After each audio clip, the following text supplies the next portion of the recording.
everyone, it's Cindy. Welcome back to Studioloo. I'm here today for Tuesday 10.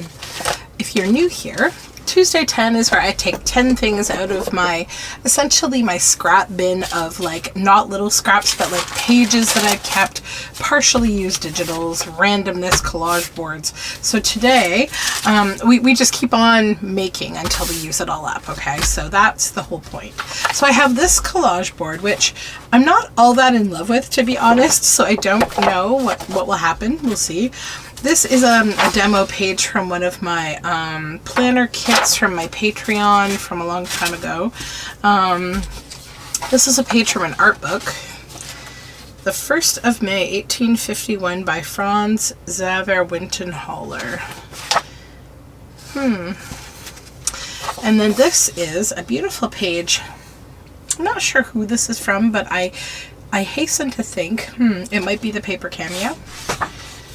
This is from one of my Journal Together kits. Not sure which one. It's been hanging around in my stash. This is from a crafting book, and it's got these different kind of The Complete Craft by Catherine Sorrell book. This is from the Mushrooms from Days Gone By series, Embellishments Kit 2, page 30 from the Junk Journal Studio with these fun labels. This was a jelly print of this fox and a little plant there.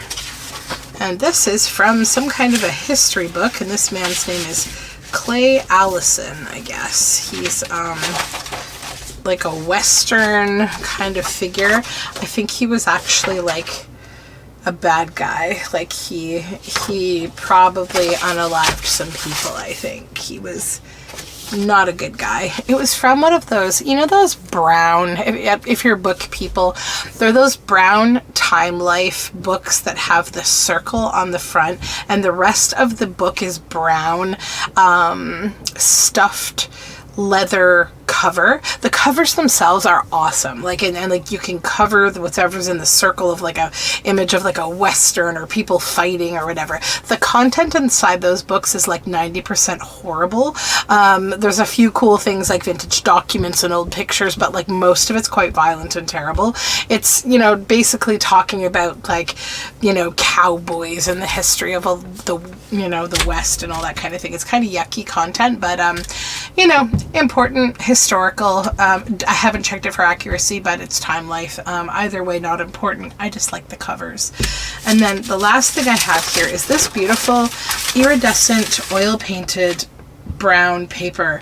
This oil paint, finally, oil paint is I'll see you in 27 years when I'm dry. Well, 27 years have passed and it's finally dry. It was a rub-off page, so it was quite wet because it had layer after layer of different oil paints, but now it's finally ready to be used. So I've been keeping it aside. Look at the back of it, all that oil from the oil paint. Isn't that neat? It's kind of cool. You don't often see that because it's usually on a canvas. Painting oil paint on paper is really a drastically pointless exercise because it will take forever to dry. So just so you know. So I think I'm going to start by cutting up the ugly collage board. That will help me to sort of figure out what to do with it. Oops. And I need the chopper. My desk's a little crammed today. See my glue book here? It's because I have also brought out this, which I just consolidated. So I used to have these 2 ephemera books, and I made them from a tutorial from somebody on YouTube, and they just didn't work. I didn't like how they worked. But, the pages themselves I like. It's just they're too chunky in a book. So I thought I would take out the signatures and just put them in here, and we can use, the pieces in here. I think that's a good way to kind of use stuff. So I think it's just going to hang around my desk for a while as it is. So this with. Speaking of using things up, I think that's going to be, I'm not going to make a challenge or anything like that, but I think that's just going to be my personal challenge for a while. I haven't really been doing much in the way of thrifting. A little bit because I needed to get a few things for the kids, odds and ends, I often will thrift for like clothes for my kids because we have some really great thrift stores and you can find really nice designer stuff there sometimes. Like, I mean, I buy my kids mostly new clothes, but we like to, well, I shouldn't even say mostly. That's a lie. And I shouldn't even say it that way because it almost sounds like I'm saying it shamefully. I have zero shame buying kids clothes at thrift stores. In fact, I would suggest all of you do so, as well as go to clothing swaps, which I love doing, those like parent to parent kind of clothing swaps. Do that for several reasons. Number one, kids grow out of their clothes in like 5 minutes. And also, kids clothing has gotten extremely expensive. I will pay the same amount for an article of kids clothes that I do for my own a lot of the time. And also, it's environmental, so please do that. So I should say, like, I kind of do both.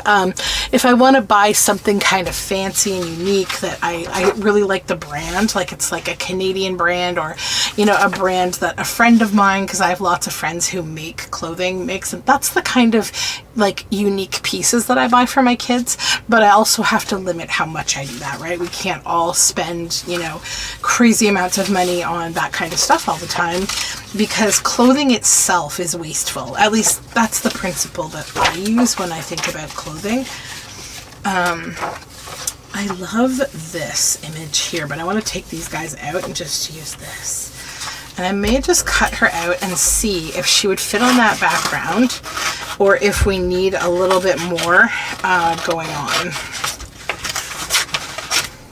What was I saying? Oh yeah, so I haven't been doing a lot of thrifting for like crafty stuff.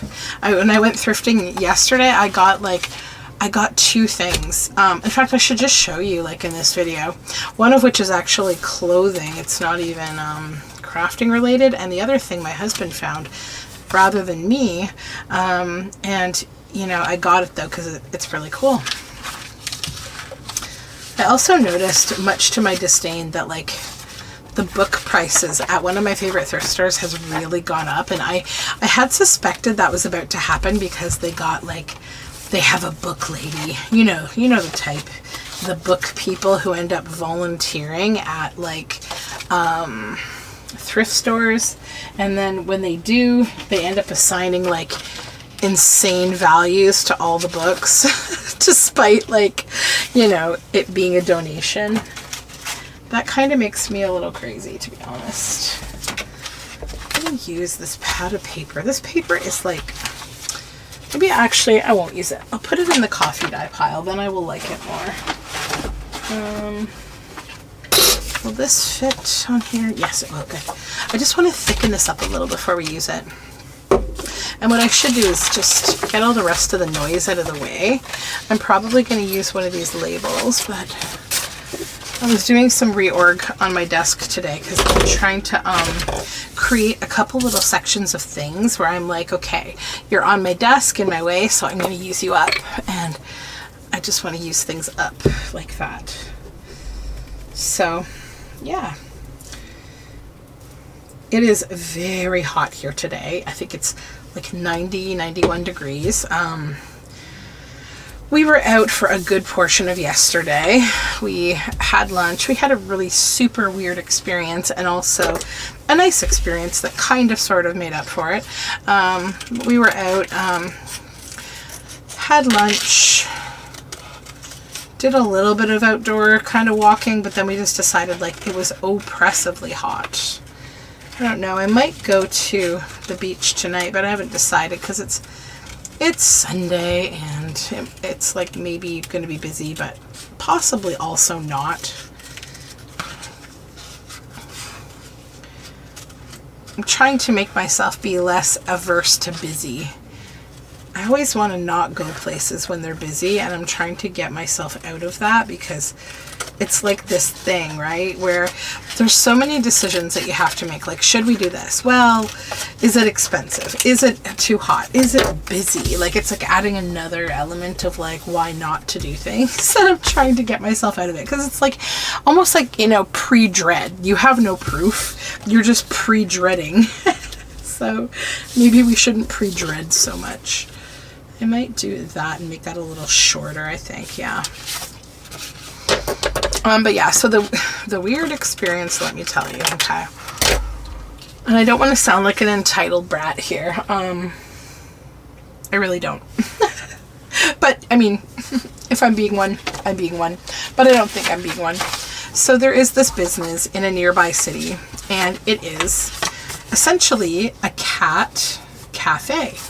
It's a place where you can go get refreshments, and you can sit in a little, like, part of the overall store, and you can pet cats. There's cats in there, and for the admission price of $13 per person, you can go and sit in this, like, I would say relatively low-end type room. It's not like a fancy place at all. It's mainly just cat trees, small tables, little places for cats to hang out, and cats. But my daughter absolutely is over the moon about wanting to go to this place. We tried to go last summer, but we had a deadline on the day she wanted to go, and we just had seen it randomly, so we weren't able to go. We had to get going.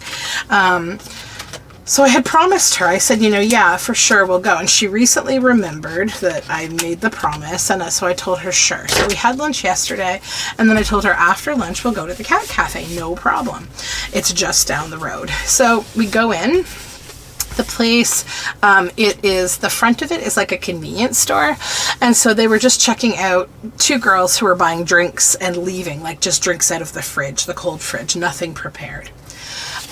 So we go in and we wait for them to be, served. And then we go over to the counter, and I say to the girl who's working there, hi there, we'd like admission for 4, please. And she's like, oh, okay, yeah, no problem.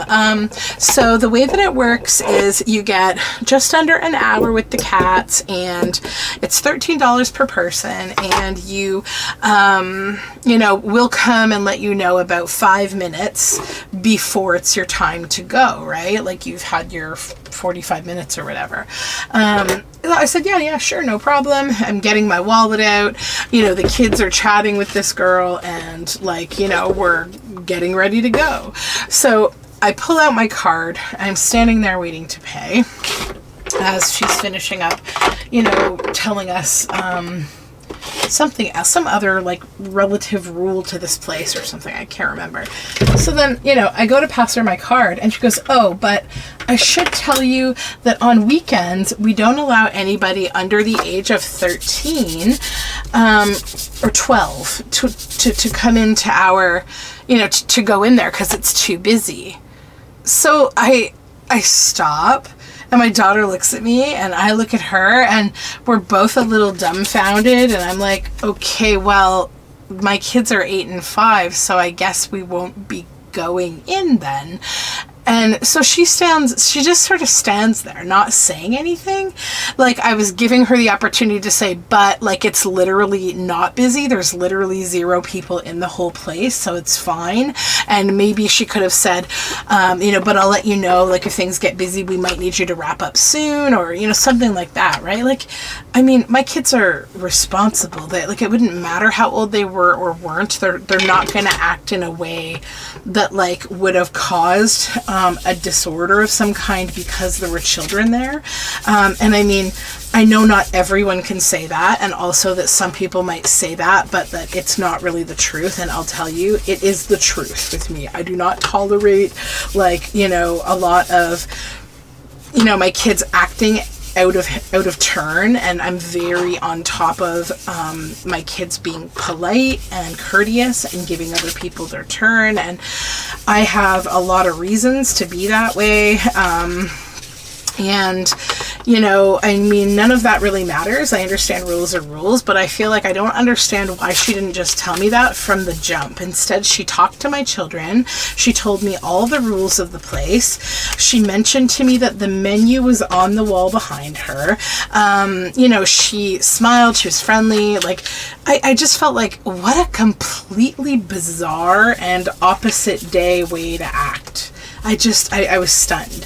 So I said, all right, fine, whatever. And so then she's like, we go to walk out, and she's like, oh, but you can come back during the week. I said, no, I don't live in this city, and I work during the week. I won't be coming back. I felt very irritated, and I don't usually get that irritated in retail spaces or restaurants or anything. I actually make quite a habit to not be like that. But it just annoyed me. And by the time we were out, my daughter was crying because it was an emotional experience for her. She really wanted to do this. And my son, he's 5. He's very confused. We told them that they'd be doing something fun. They don't post these rules anywhere. There was absolutely no indication at all that this would have been an issue. So yeah, I would say angry. I was quite angry. And I definitely won't be going back. And then later after that, I try to make up for these kind of things because but I also try to explain them. So my daughter was upset. My son was so overwhelmed really that he actually fell asleep. And that's what he does sometimes when he's overwhelmed. He falls asleep. And that was fine. But I spent some time explaining to her that so I know this was frustrating, but let's try to take a little bit of good from it. So I think you got a really good opportunity today to learn that this is kind of like what adult life can be like.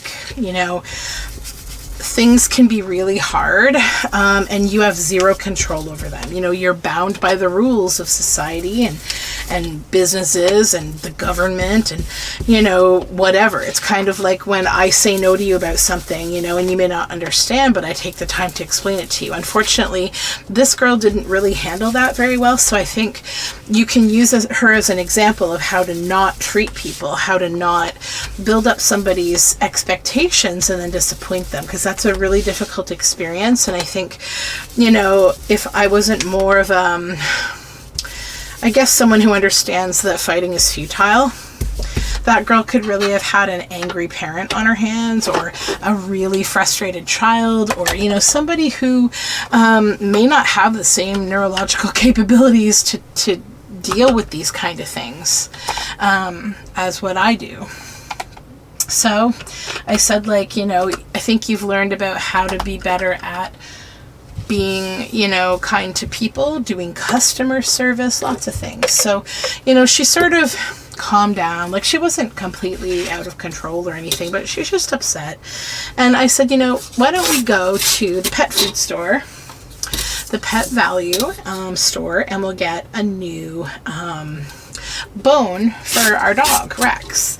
And we'll see if maybe there's some cats there for adoption, and you can pet them, and we'll just kind of cool things down. So she was like, yeah, that's a good idea. So we ended up going to Pet Value, and we found a really great dog bone treat for our dog, and he's been enjoying that. And there was this lovely little cat in the Pet Value store, and also the girl that worked there was so super nice to my daughter, and my daughter was telling her about it, about what happened, because my daughter sometimes she needs to I think we all do, she needed to kind of unpack it. She wanted another perspective, and I actually love that, because I love when my kids can get other perspectives than just mine. I think it's healthy, super healthy.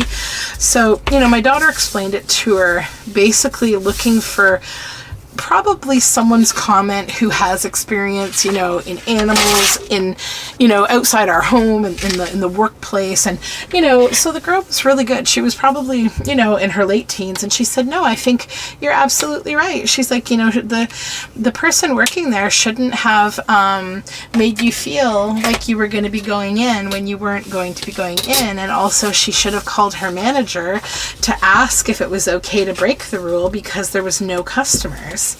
And she's like, if I were working, and she said sometimes we have lots of cats here for adoption, but I'm not allowed to let anybody in there unless there's a volunteer who specifically looks after that with the cats from the Humane Society. It's not part of my payroll that I take care of those cats. My job is this, and that's a volunteer kind of organization that the Humane Society has this space, so it's not up to me to do. But every now and then, we have someone who comes, and we don't have a volunteer in the store at the same time, And it's like, you know, the objective is to get the cats adopted. So I'm not going to say no to the person who wants to go in and socialize with the cat. But I do need to ask permission, because that means that I need to walk away from the cash register if I'm by myself, you know, and I'll be watching, but I just need to let them know, because I know that I'm not supposed to be doing that. It's not part of my job. So I let them know. And my manager always just says, oh yeah, you know, they trust that I know what I'm doing, kind of thing, right? But you know, they appreciate me letting them know. And also, you know, we keep a log of visitors and things for the Humane Society. So she's like explaining the whole process to my daughter, probably giving almost, you know, too much information, but actually not really, because it was a really great outcome. And I just felt so good, like listening to her talk to my daughter, and, you know, my daughter getting to see that like not everybody is devoid of common sense. And, that was a good thing. And I mean, all in all, I'm not even angry at the girl working there. I don't know what she faces in terms of like how the place is run or anything like that. But I mean, I wonder how the manager would feel knowing he probably lost the $100 I would have spent there after paying for admission, snacks, and drinks for 4 people. Like, you know, and there was no customers, and it was a very hot day. And also the town that this is in is like one of the most impossible to park in towns ever. Like, they have no downtown parking.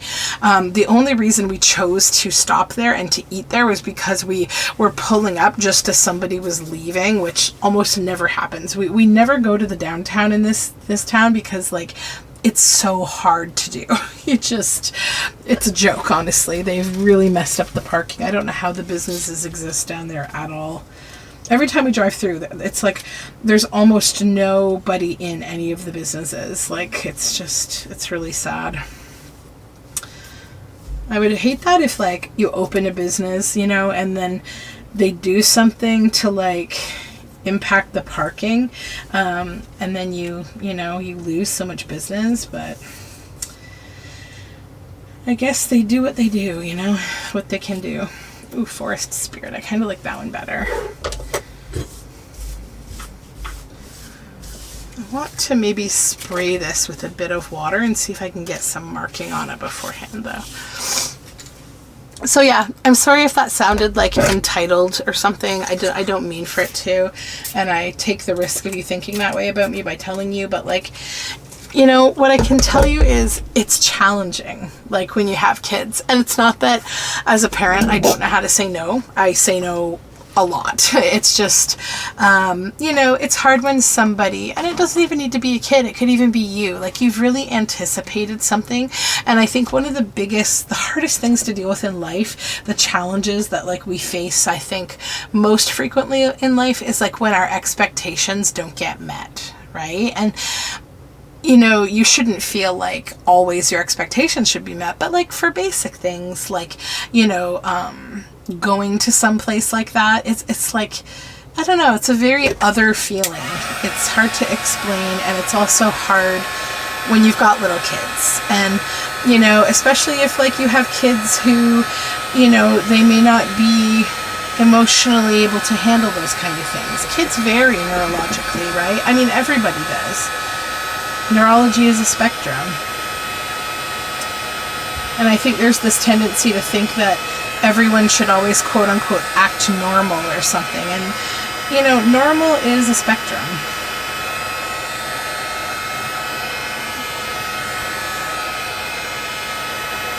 But yeah, I'll be looking for a different kind of place where I can do that kind of thing. It's tough because I think my daughter would really love to volunteer for the Humane Society, but you know, she can't because she's not 18.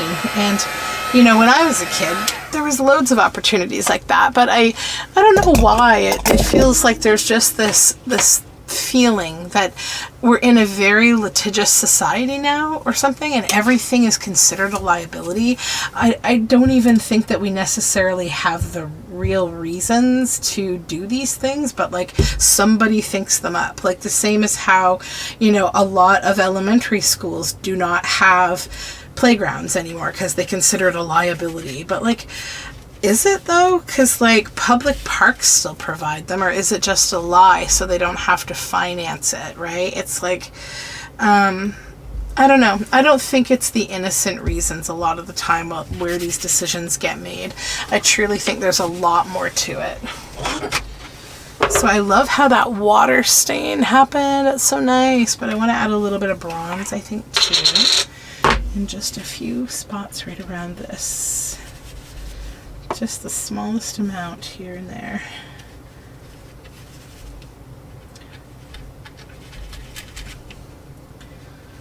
But yeah, I was talking with a friend of mine actually who lives in the area of where that place is, and he was having the same kind of day as me yesterday. Just like he was saying how one of his jobs that he does is he does deliveries and pickups, kind of like a charitable. So he's retired and he does garbage disposal, and like he picks up people's groceries, he picks up things from the hardware store, like if you're a senior or you're disabled or something, right? So he just does this because he has a pickup truck and he's retired and he just wants to do nice things. So he went to a hardware store in the same town yesterday, and he was going there to pick up an order that, you know, someone had placed who he was, you know, doing a job for.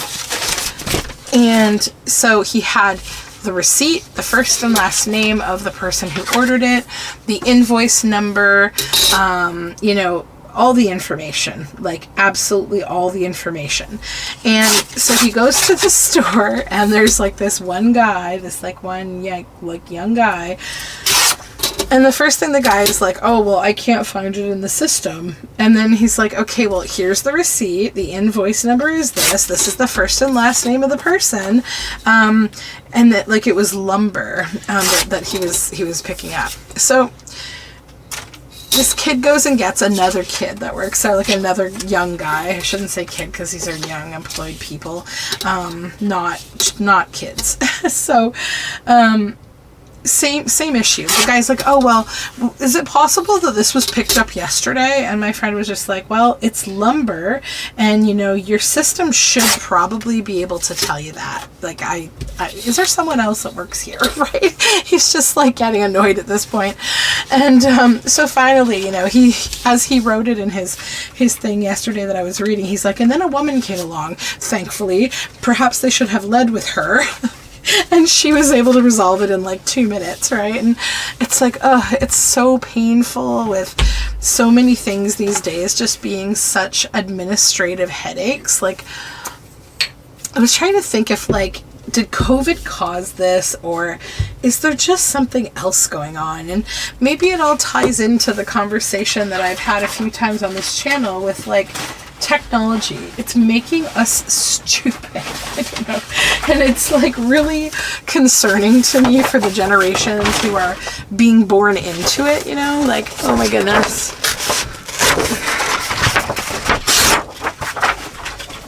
How do I step back into, I don't know where I want to go.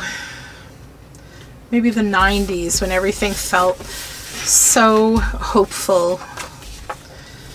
I don't know.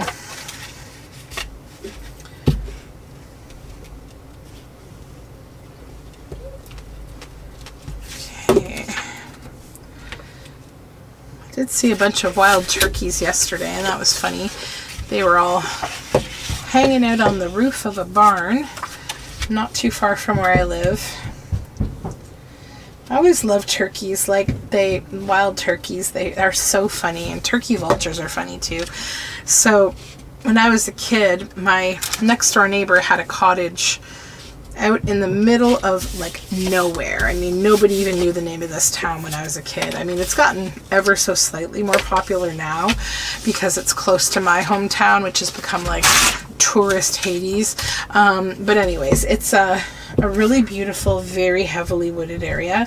And it used to be very funny because we'd be sitting outside and all of a sudden a bunch of turkeys would kind of wander up on the property, and you know, they're always like hunting around for something, but you never really know what. Like, it's not clear what they eat or what they're trying to do, but you know, they're hunting around for things. So then they will like, they end up trying to get up into the top of these very tall pine trees. Like, turkeys love to be up in tall trees, but like, they're terrible at flying. And, you know, the way they get up in the tree is like, it's either that they get a good distance away from it and they'll take a run and then a fly and they'll get up in the top, but it's always a crash landing into the top of the tree. Like, it looks like the tree, like it's just going to come tumbling down from the top. It's so weird. And then coming down, it literally just looks like they're falling out of the tree because they just thrash around and like, they don't have an easy way of like doing anything. I don't know. They're the klutziest and honestly funniest birds. I have fondness for them because they're so weird looking and funny.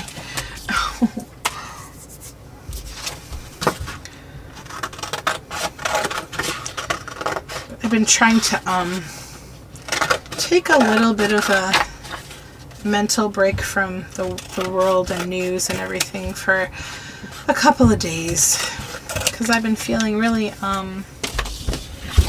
overwhelmed. Although, you know, obviously to less a degree than the people who are dealing with all the horrible things going on.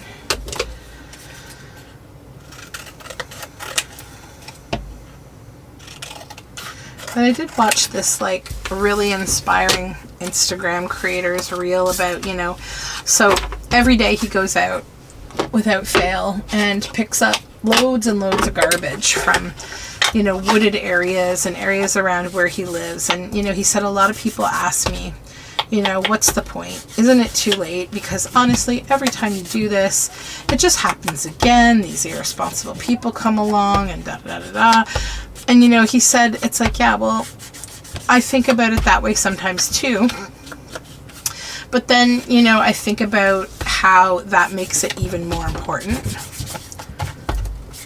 Because if we sit around and do nothing, then the problem that we saw, and we thought the problem was so big, imagine if you did nothing 10 times, and then that problem would have been 10 times bigger, and no one was doing anything about it, and, you know, it would have no hope. So, like, doing something about it, in fact, does make a difference. It does change it. And, you know, it also, I think it elicits hope. And I think we find hope when people do things like that, but maybe even more so when we do them ourselves. So, yeah, it was a good message. I think it helped me to just have that reiterated to me, and it's making me think about our fall cleanup that we're going to do, or maybe our less atrociously hot summer cleanups. I try not to do too much of that kind of activity in the summer because we don't have enough trees around our area yet that it just gets very, very hot. And with little kids, you need to be mindful. But my daughter is a very focused, environmental kind of person.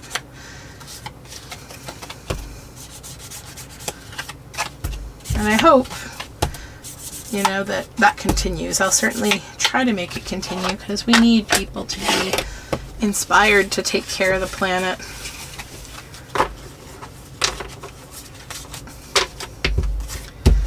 Okay, let's take these fun cards and add some of these fun labels on them. I was thinking these little 24-cent price labels would be really nice on these. They could almost look like, you know, apothecary advertising type labels. Or haberdashery, rather.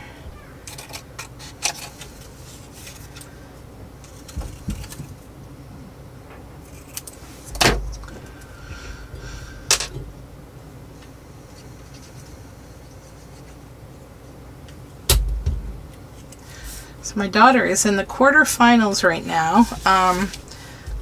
On the, this glue is so watery, goodness me.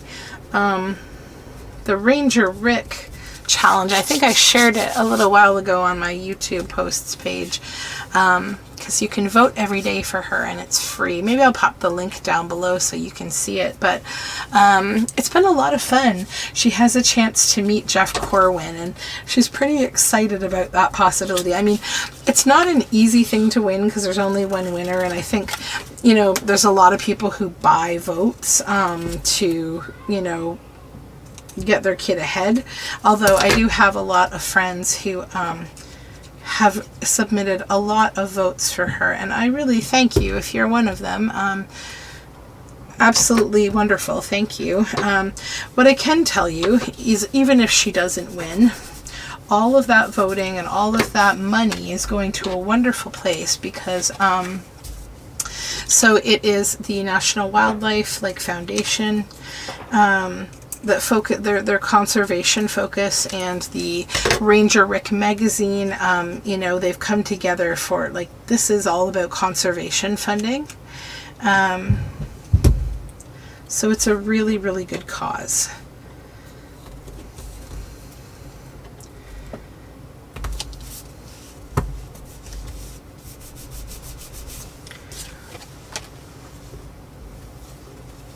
Okay. One more of these.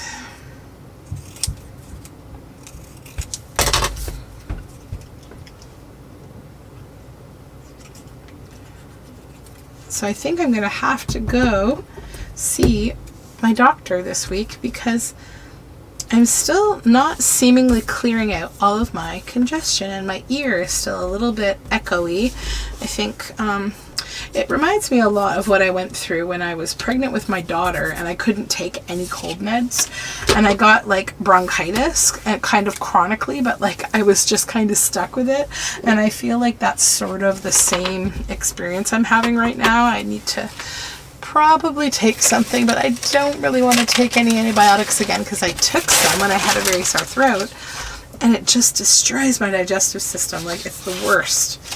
I mean, thank goodness for antibiotics, don't get me wrong, they're so important, but they just don't like me. Their system just, I don't know, my system doesn't like them. Alright, let's try now to make some trims on this here, and then we'll turn it into maybe some tags. Just kind of try to make it a little smaller because it's hard to work with when it's so big. I am going to throw this particularly colorful stuff into my scraps, because we waited 6 decades for this to dry. We might as well use it.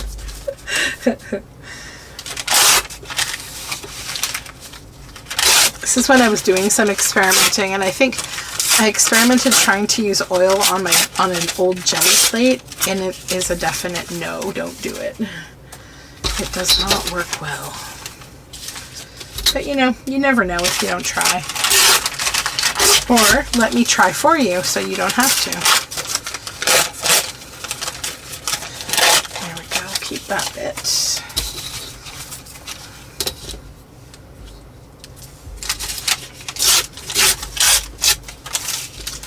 Oh, that's so nice. Yay. All right, so why don't we do one that thick and maybe 2 here. And this, I will bring it in half, and we'll create a couple of little tags, because I never do little.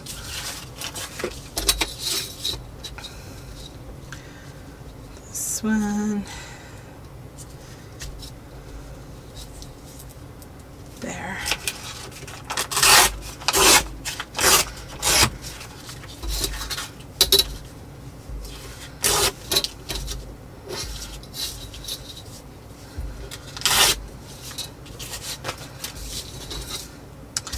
This one, I see this side is not straight, so we need to, oops,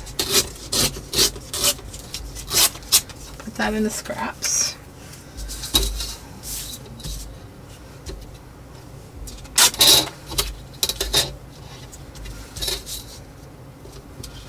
Okay, those are all going to be bases.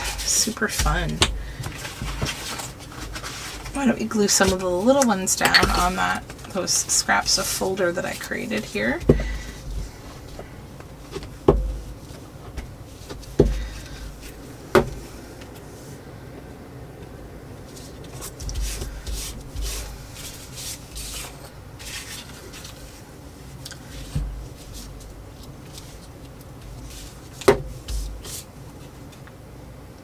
Signed my kids up for some really fun library programs. STEM, and one is like a bubble science one, which I think my son is gonna love. He's a bubble blowing aficionado, that kid. He loves bubbles.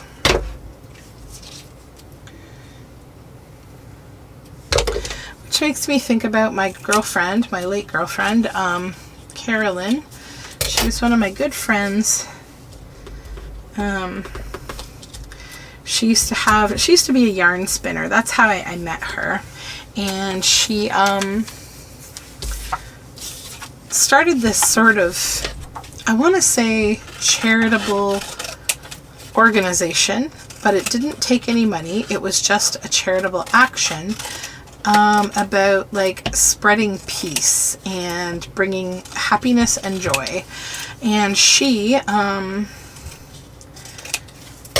was an incredible woman. She's from Massachusetts, and she's a survivor of some pretty atrocious things that I won't get into. Not my story to tell, but she's someone who I think took a lot of darkness and turned it into light. And she basically would put on a tutu and she would travel around blowing these giant bubbles. She had this big bubble blowing hoop, and she would just travel around blowing bubbles in this cute tutu and just making people happy, especially kids. She just loved doing that. And I lost her a few years ago, and I still miss her and hope she is, you know, resting well. But whenever I think of bubbles, I think of her.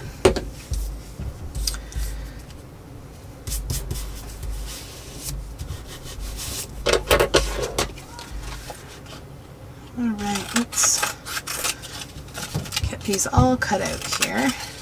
These colors are so rich and nice. I wish oil paints were easier to use, but I don't see that a lot of people work in oil paint these days anymore. I don't know. I could be wrong though. I mean, it's an incredible medium. It's just, it's challenging to work with. Glue down some of the big ones now too. Water break.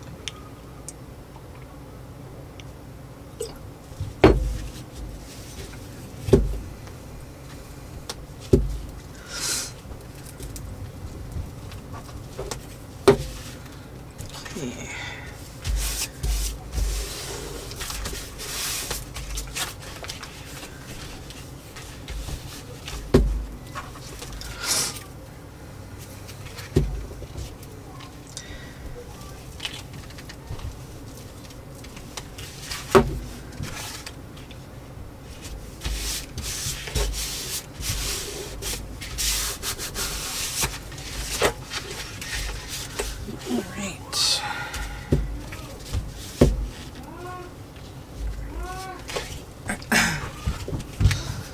Husband is outside. I guess he's shouting at the kids to come back outside, or the dog. He's yelling at the dog. So if you hear him yelling, it's at the dog. He's trying to weed, and the kids are playing with water balloons, and so he's probably telling them, like, you know, either close the door so the dog doesn't get out, or to get their towels or something like that. I was out there with them a little earlier, and I did do some weeding, and I ate some of the nice green beans on my bean plant. Well, my daughter's bean plant, actually. She planted it at school. I planted a bunch of bean plants, but hers was the first to really start popping green beans because it had an earlier germination than my plants did, because she started it in the window at school. So she's winning the bean race this year for sure. We have lots of raspberries and mulberries, and even the apples are coming along early this year. I've got a lot of apples, but like forming up a little larger than normal.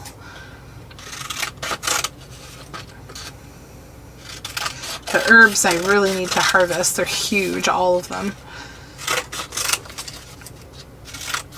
And tomatoes have flowers and they're getting nice and tall, but I've got lots of weeds to get rid of. I have so much lamb's quarter that keeps coming up. I cannot get rid of it. I mean, you can eat it. It's a good green. It's actually quite a nutrient-packed good green, but it's also everywhere.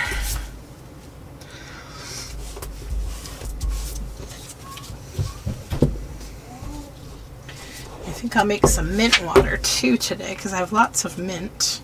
Too much mint, in fact.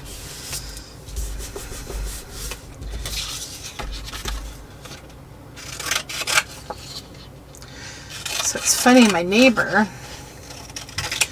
I love him, he's very nice, but he and I have very different mindsets when it comes to what our yards look like. I'm kind of a wild yard with lots of different kinds of like random plants, and I don't cut my grass to be perfect, and he's like a, I would say, overly concerned grass person, and we don't get in each other's way. I mean, he sort of initially wanted to keep asking my husband if he could cut our grass or he could do this or that, and finally I said, like, it's not that we're not, you know, we're too lazy to do this. I actually want my yard to grow, because if you've noticed, it's not actually grass, it's mainly clover, and I do that on purpose because, like, as you see, lots of pollinators are in my yard, and he doesn't use any chemicals or anything, thankfully, but he's always like, I don't know what he's trying to accomplish with his lawn. Like, his lawn was totally, it was green and grassy and fine, except, you know, he had dandelions and he had some clover. He had some, from time to time, a thistle would pop up, and, you know, it's all normal. It's all normal cultivation kind of stuff, right, in your yard.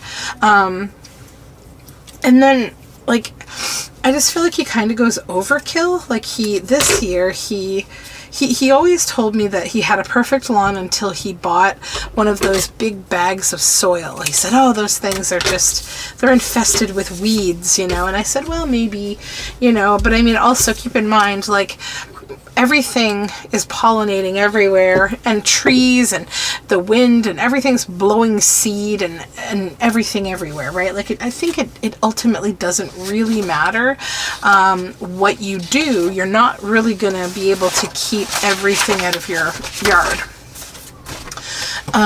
You know, and I understand wanting to, but I think it's kind of pointless. I didn't say it like that, but I just said, you know, I think you do the best you can and your yard looks good. But this year, he again surprised me because what did he do? So he had his lawn, and then he bought another bag of that soil that he had complained about early on, which I was surprised to see show up in his driveway. But, you know, who am I to judge? Whatever. Then he didn't even do any digging. He just took the soil and put it on top of his lawn. He, like, sort of shook soil all over the top of his existing grass, and then he put grass seed on top of it, and then he watered it. And so I was like, okay. And, you know, I guess he thought it was gonna, like, grow all in perfect grass on top of the grass again, so there'd be 2 layers of grass. I don't really know what he was trying to do. It was very confusing.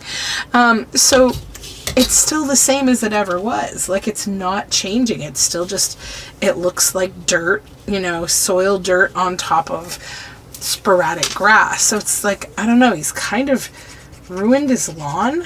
I don't really know. And he did it to the curb too, you know, which is like city property.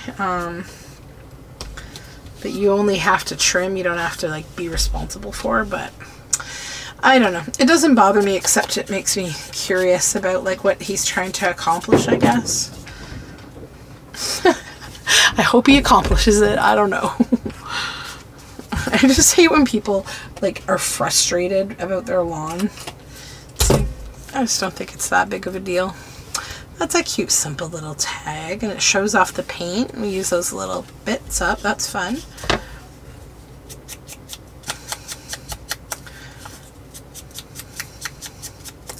I'm always fascinated though when I hear about like neighbors battling about lawns. I mean, it's also a nightmare. I'd hate to deal with that so much. I could never live in an HOA. I'm so glad they're illegal in Canada. I could never ever have somebody telling me like what I can and can't do on the property that I pay for, like, you know, within reason. Obviously, I don't feel like I should be able to build an amusement park or, you know, set the trees on fire. But yeah, otherwise, I think people doing things like having a pool or, you know, it should be within your own property decision making. Okay, there's that one. Can I cut? We'll go with this oak. I made these a little close together, so they're a little hard to cut into frames in the way that I'm trying to do it here. Oh, it was the dog that my husband was shouting. He was calling him upstairs and he gave him a bath. I can hear them coming downstairs.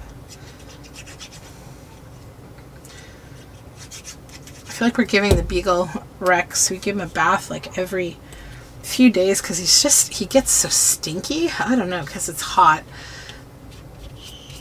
And I think he just gets stinky on his walks. I don't know. But I can't deal with it. I keep telling my husband, I'm like, can you bathe him today if you feel like it, or I'll do it tonight. But I don't love stinky dog. It's the only thing about having big dogs is, I don't know, they get stinkier than little dogs. I remember having a beagle when I was a kid, and it was the same kind of thing. And I remember my mom like lugging their butts into the back laundry sink, and she would get them all soaked up and bathe them, like, and they were so heavy to like my little mom trying to like lift them and bring them back down.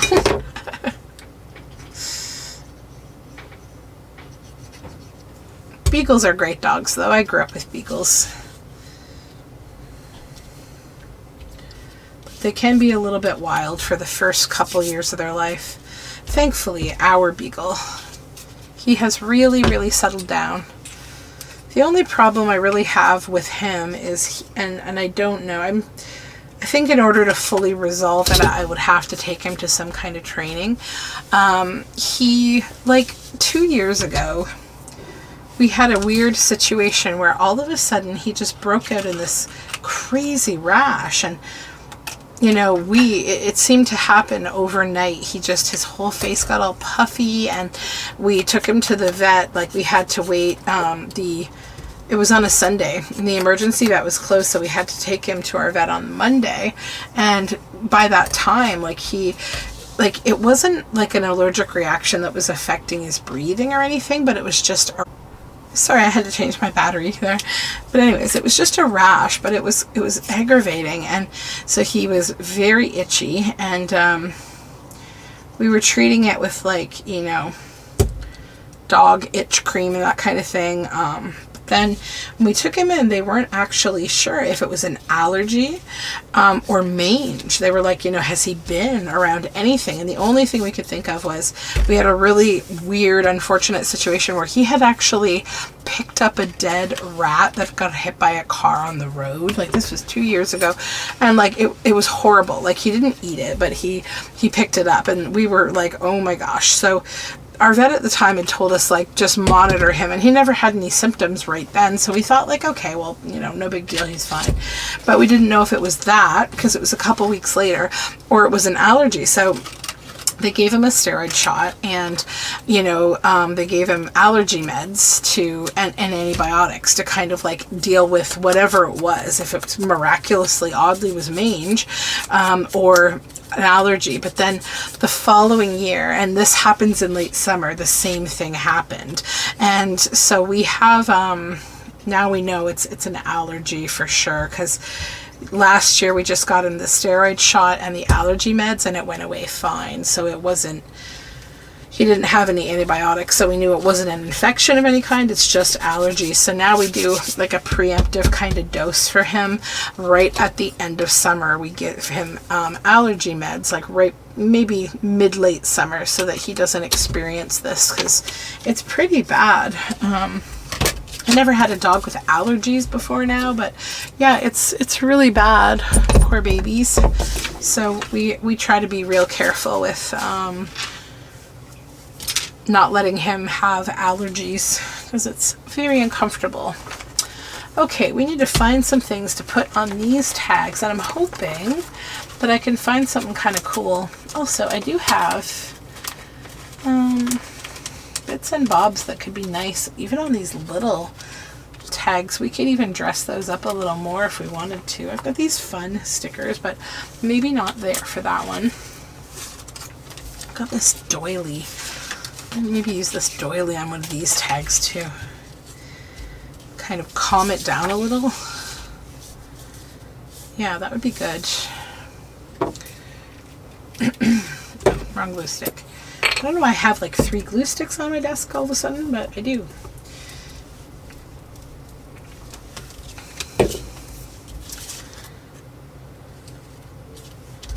Yeah.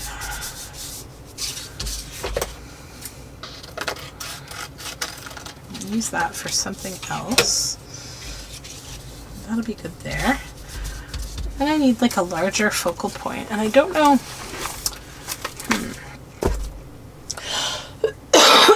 Excuse me. I don't know if I have anything in here.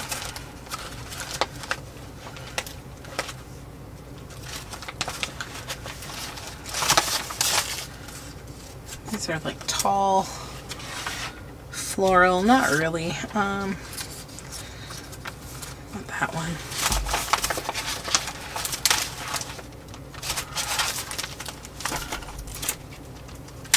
Lots of stamped images too. This one. Oh, it's crooked. Let's fix that. There we go.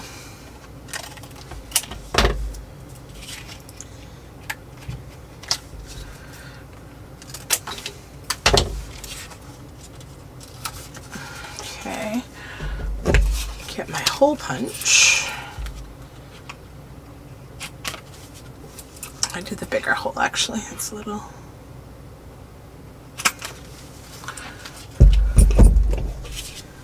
Cute, cute. I guess we can cut this into a tag as well.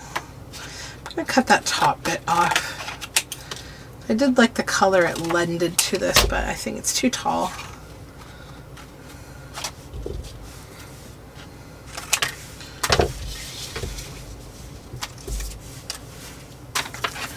Let's see, is there anything in this one? Oh, there's so much stuff in here, my goodness. This is why we had to get things under control. These. What are these bits? So that's like a palette, that's cute. This is like, oh my goodness, it's an old, like, a kid and dog image. That's really cute. What's that? That could be nice.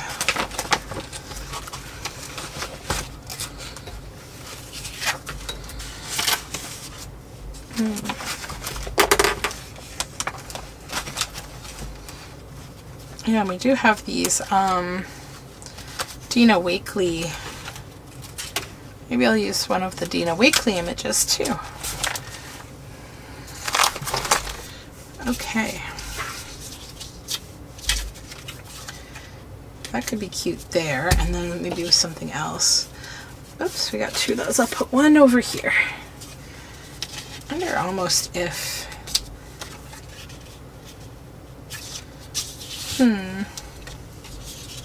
Bring her up a little more.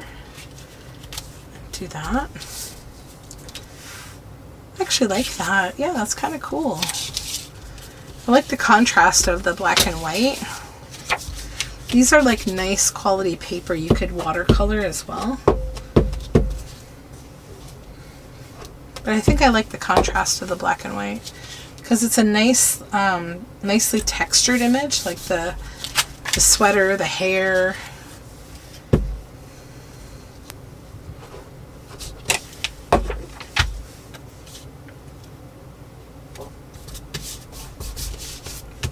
Yeah, I think stitched around with a bit of fabric on top, that would be great. Might put a little of that there, yeah.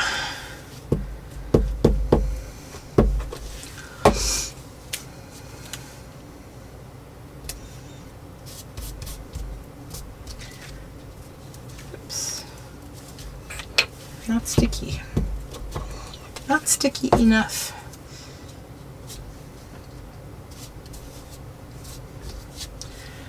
Here we go. I'm hoping it cools down a bit. Because I wouldn't mind getting back into the weeds in my garden. Not that I really want to do that, but I need to. Also going to pick some purslane for dinner because there's lots of it growing in my one garden. It's my favorite kind of weed that pops up because it's so yummy. A little bit of inky on there. Okay, that's good. Now, let's check the other 2 books for things that I could use on these maybe. So this we have some cool images that maybe would go well. Oh, she's cute. Look at the violet in that. That would be nice actually. Yep. Maybe also do the same with one more of these. Yeah. What do I have that is purple? You see purple in here. I'm trying to not drop everything, but that's good. That's good. Butterfly.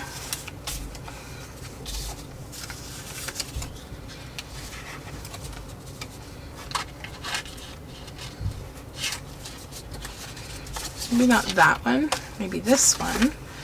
It's a little bigger, and then we could have that kind of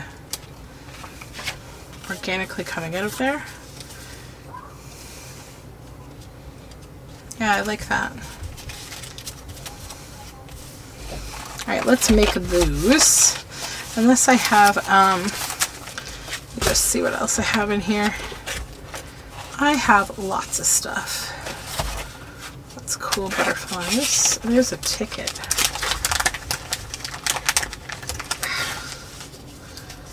Tickets, those would be good. Okay, let's make those and then we'll come back to this. Focus on this one first here.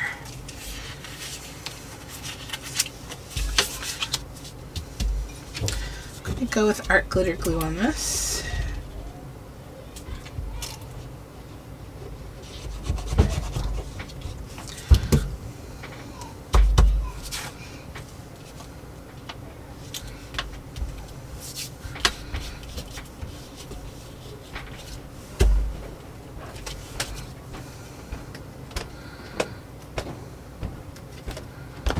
These are photo sticker paper.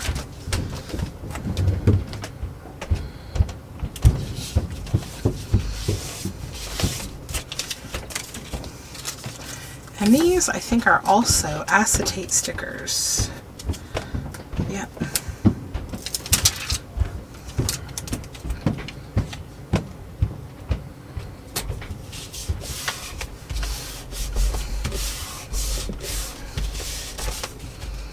Okay.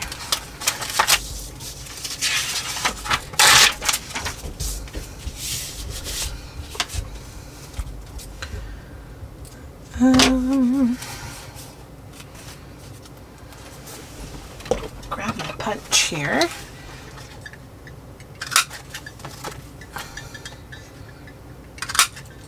Give that a bit of a different shape.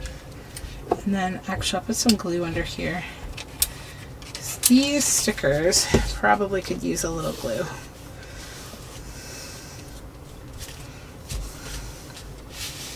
Yeah, that's good. All right. I'll set that one aside.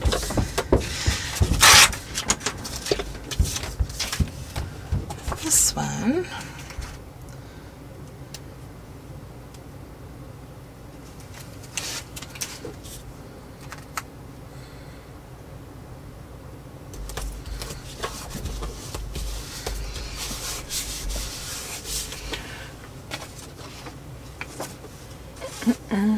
Maybe some words would be good.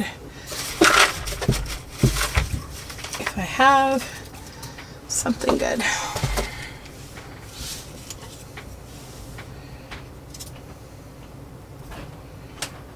Lived in a shoe.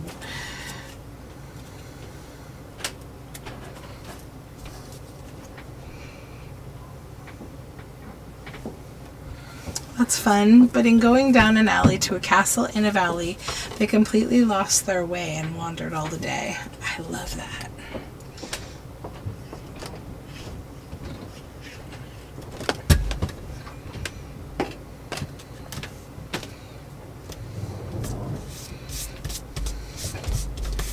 Okay, I feel like this one, I want to put this thing that says long short story right there.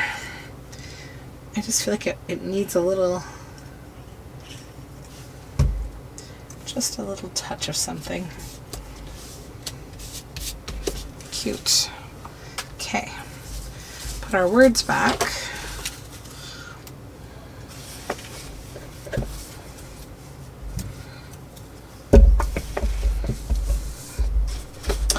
All right, where am I here? I still have a bit to go. This purple paper, I've got this.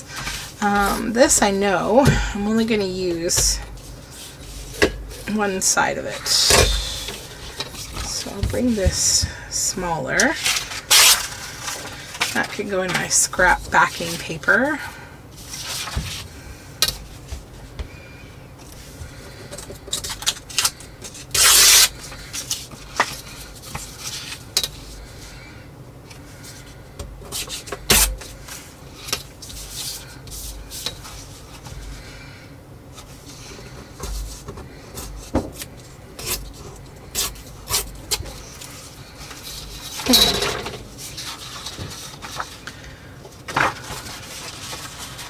Could be a cool, like, booklet type thing.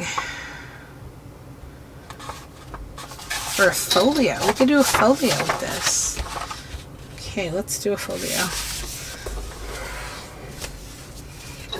Could even make it like a little, not necessarily spooky, but like,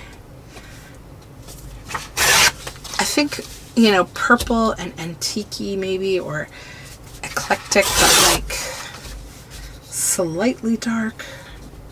I don't know. I'm just looking at all the pieces I have here and thinking about ways to use them. And I think they could come together and create a bit of a theme. So let's build magic here, okay? This, we need this.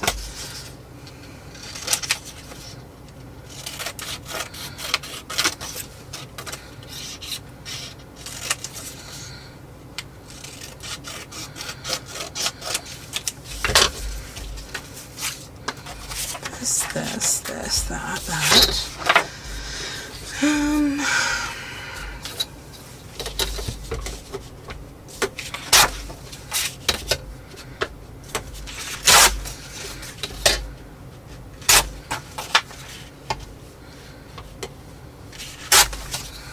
Okay.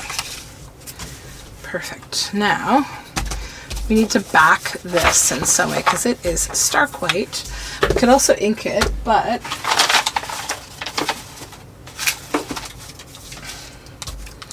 thinking about these scraps.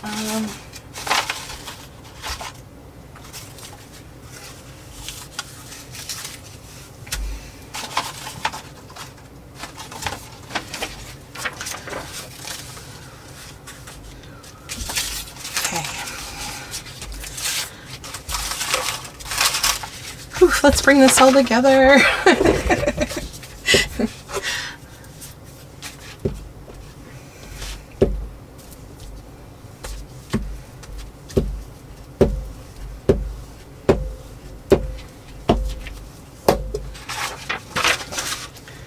Let's pack that with that.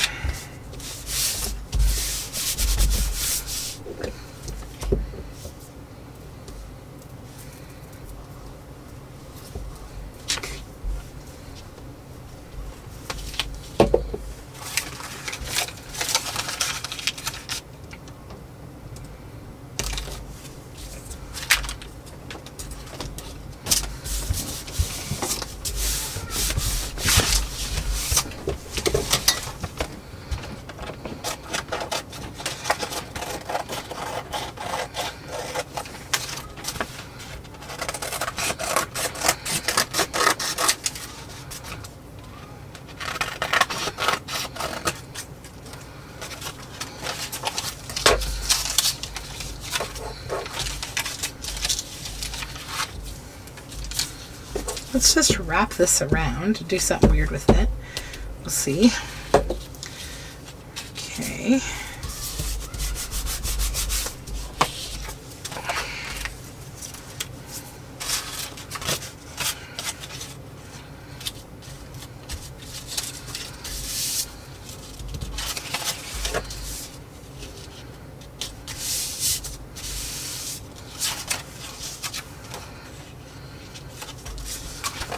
Fold this in half again and see.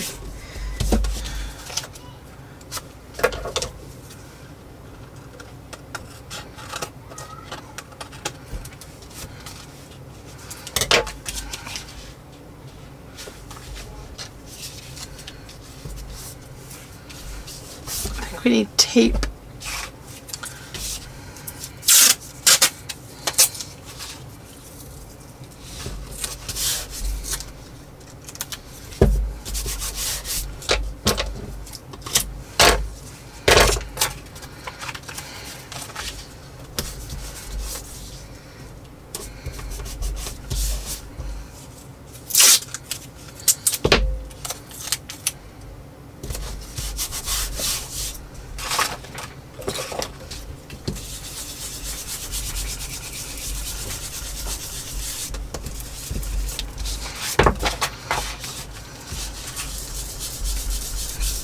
Okay, then we need ink.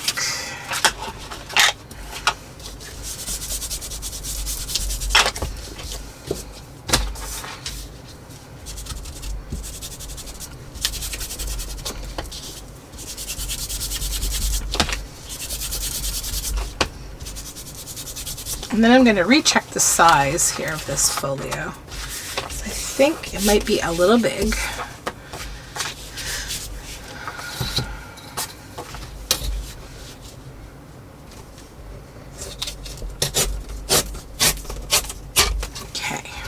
Yeah, that's good. So now we need to create pockets and tucks and things. We want this on the front. And do we want it to be a pocket? Maybe we'll just leave that bit not a pocket. It could be a pocket though. And do I make it any smaller? Maybe a little smaller.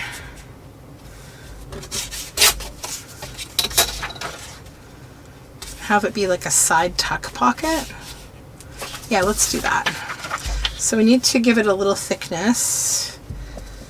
Not a ton, just like on a book page would be fine.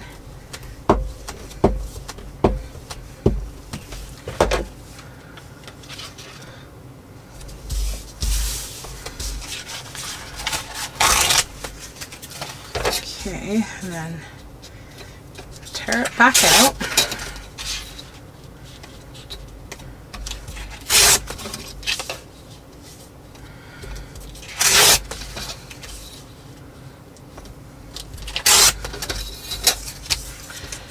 All right. Then we'll create a pocket hole, or a thumb hole rather, there. And I might just stitch around this. Give me one moment.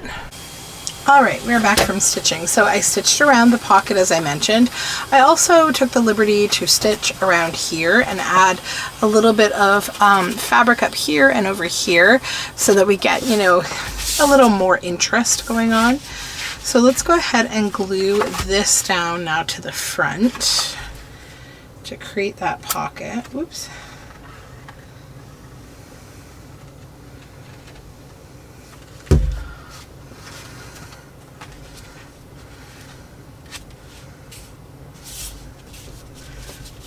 Right there, okay. So art glitter glue is a little bit watery. I got one bottle that was a little bit weird, but it doesn't seem to have that issue that I've seen reported before about, like, you know, it doesn't stick because it got cold. I don't know. It's just a little more watery. I don't know why, but it still works. Okay, so now over here we need, where did that, here, probably in here, that popular educator thing. I was thinking of maybe, I don't know if we want that to actually be a tuck spot or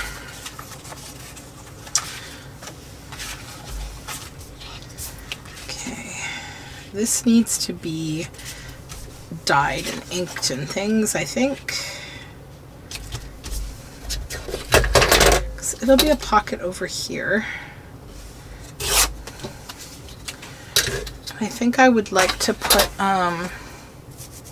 some color on it. I was trying to think of what color.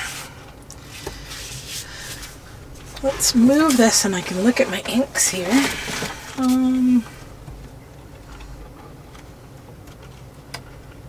Peeled paint, rusty hinge, maybe peeled paint, and we'll do oxide. Maybe I'll do a bit actually on both parts of this. So this and this. I'm not too worried about like how it looks right now because I'm going to actually spray it with some coffee.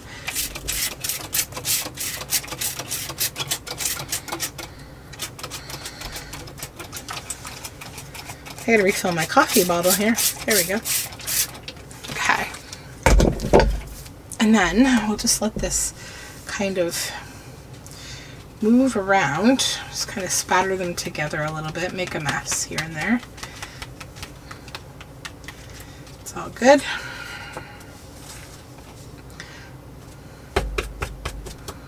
Okay.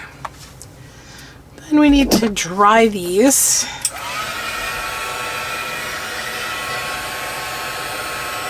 Maybe I'll give you a little break while I dry these so that you're not just sitting there listening, okay? Okay, so this is dry, and so are the other parts. So now we can start to kind of decorate this, get these pockets and things in. So here's the one that I made for this. I think I want to use that there. So yeah, let's get that done. Let's make decisions. We gotta hurry because this video is probably long. I don't know, Tuesday 10 videos, maybe because I haven't made them consistently this month. They're getting long. They're like makeup videos, right? Because this is my supposed to be my weekly long chatty video, but like it hasn't been happening consistently, as sometimes happens in summer. You know, I think a lot of folks are taking a bit of time, you know, to enjoy summer. And I am all for that. I think that is a great idea. I know I don't unsubscribe to people because they're like a little less active in the summer. I don't unsubscribe to people generally at all, really, unless, you know, I got some major reason to, but I'm not even sure what that would be. Definitely not from creative channels. Unless I think, like, you know, they're evil people or something. I don't know. Typically, I hang around. Okay. Put that little label there for the interest. Then, over here. Okay, so I did scuff these up a bit, which is good. I'm thinking I might just use that as decoration back here, not actually as like a piece, right? Like a tuck spot. I just want to have it there as decorative.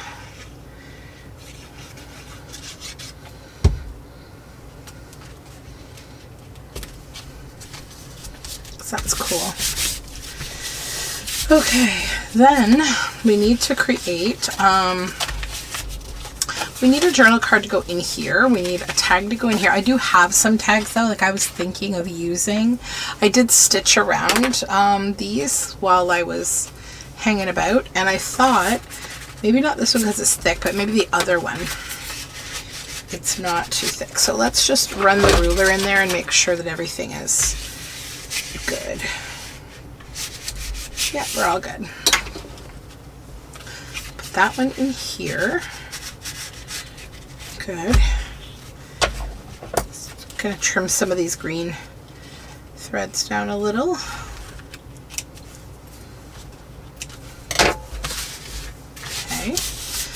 Then we need a pocket, and I was thinking of using this, how, like that, and then maybe tear. This is some weird fun packaging from a package that I got. That needs to get a little bit smaller. We could put something on that that would be fun. What would be good on there? Maybe one of these 24-cent labels. The bigger ones. After the video, I'll probably just cut the rest of these out and put them in my stash.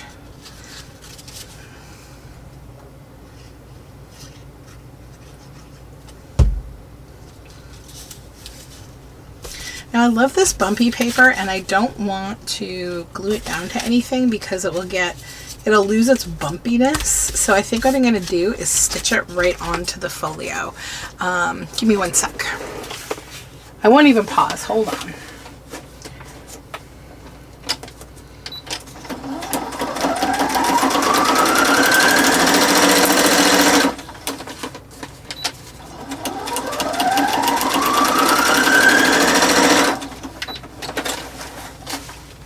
We're back. See, that didn't take too long, right? We're okay.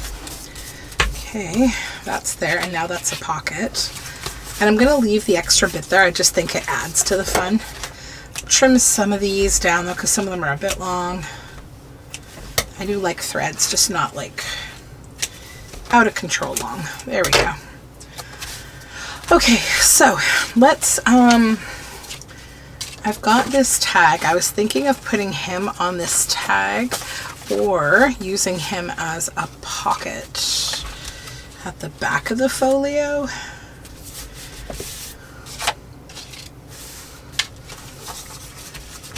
Do I have something? I mean, really, this honestly would fit nicely in here too. It goes with the full feeling of the theme.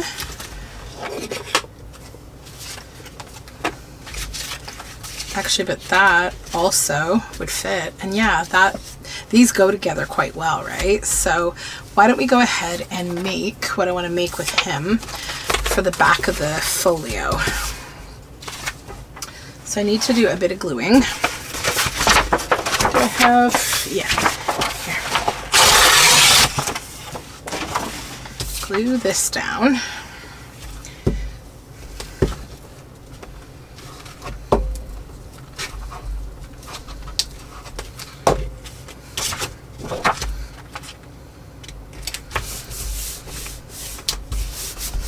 And this.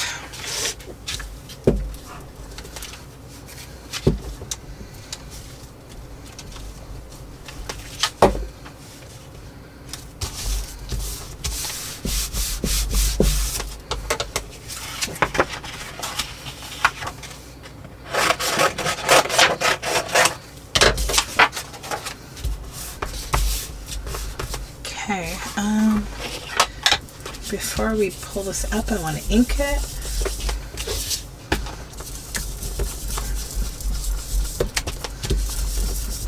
Creating like a bit of a halo around him.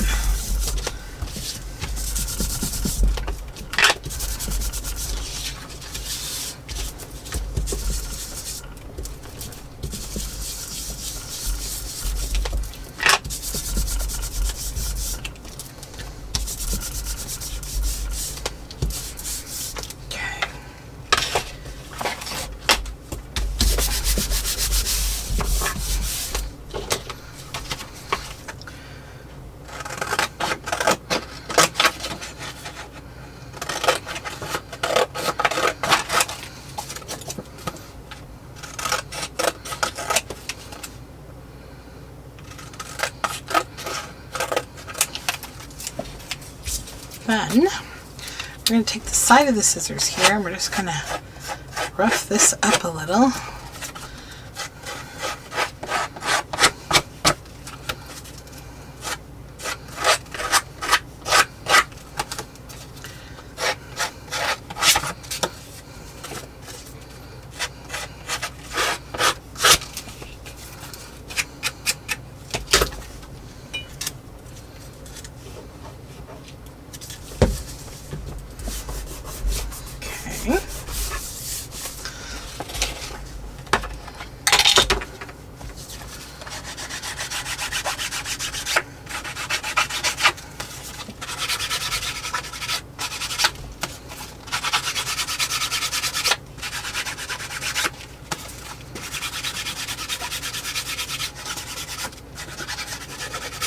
That's better.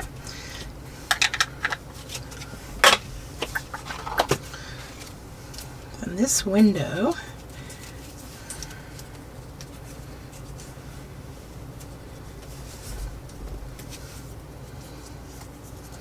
okay.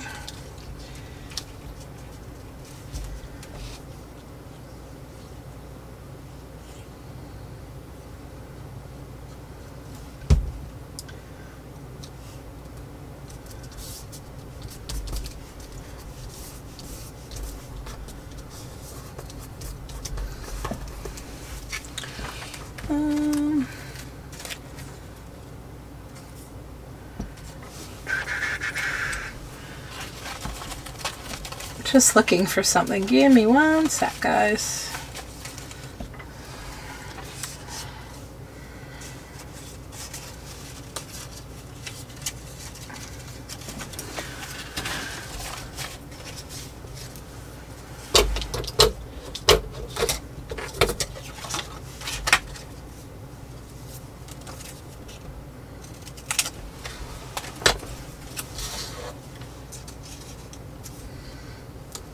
Maybe.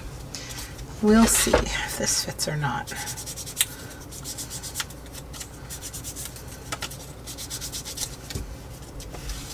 Folio over here.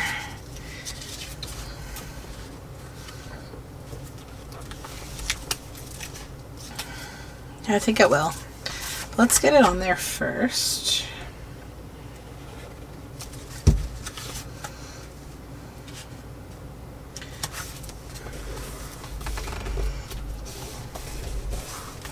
Okay.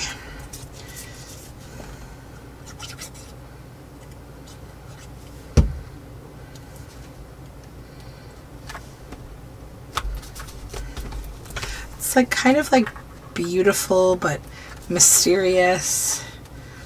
These open, but I just kind of want them to sort of lay down, not like be fully open, not be fully closed. Okay, now we need this.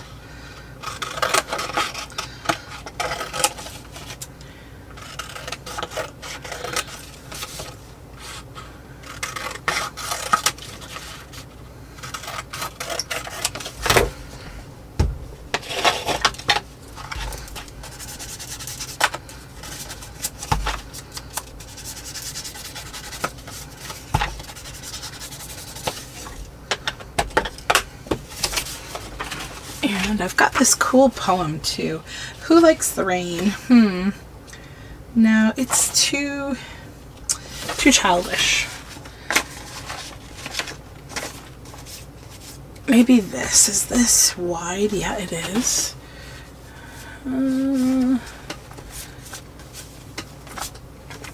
This might go best. Or it might be too small. No, it should be good. Let's run a ruler in there. Make sure we don't got any glue. It looks like we got a little glue overspill here that we don't want. That's what we want. Open that pocket up. There we go. Okay. So now we can put that in there, I think. Not quite. Okay.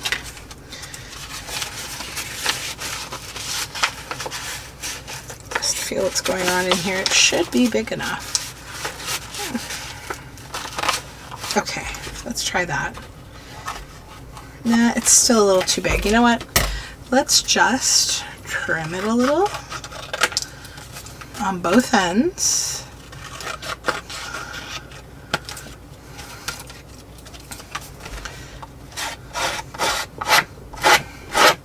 So make it a little more our own anyhow.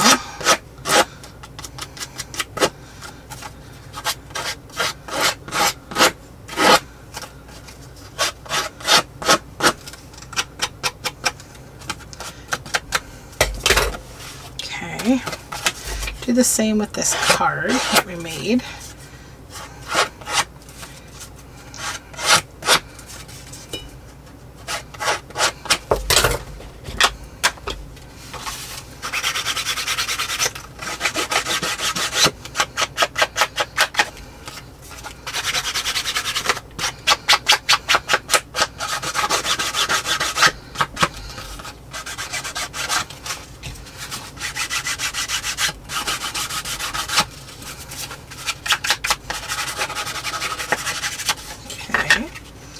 I need to seal this little corner here.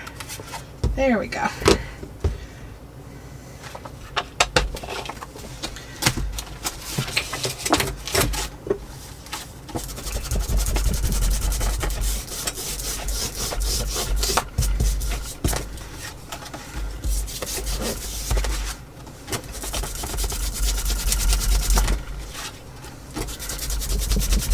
Just darkening this back up a little bit. Looking to give it a little age. Okay, perfect. Ooh, that's some old paper. Whee. Okay. Now let's put this together here. This in here. Yep, now it's gonna go good. Perfect. And this. A couple things in there. Okay. Get rid of all these scraplets out of the way. And then I had this little Tasty Wallpapers super old ad that I thought I would stick in there somewhere too. You want it on the inside back here maybe, so you don't have much going on in here. Tasty Wallpapers. And that's from an 1800s ladies' home journal. Okay. So I think we've finished. You know what? I lie. I have one more of these, but you know what? This video has gotten quite long, so I'm just going to remain calm and I'll do something with it later. No stress. And then I might just, I'm going to add this little label that says Forest of Sweet Evergreen right down here. And I'm going to ink over it because I just want it to look a little old and match everything else. Oh, we're so out of ink. We need more ink. I might even need to open a new ink pad with this soon, but I think it's okay. All right, let's take a look at what we made. Okay, so here's the folio, right? So that's one. I would say two, because this is a Tim Holtz card. So 2 pieces. 3. And then the backing there, that folio. 4. And 5, the pocket. 6, 7, 8, 9, and then the little bits, 10, 11, 12, 13, 14, 15, plus 4 cards. So 19 all together, those little crafty cards.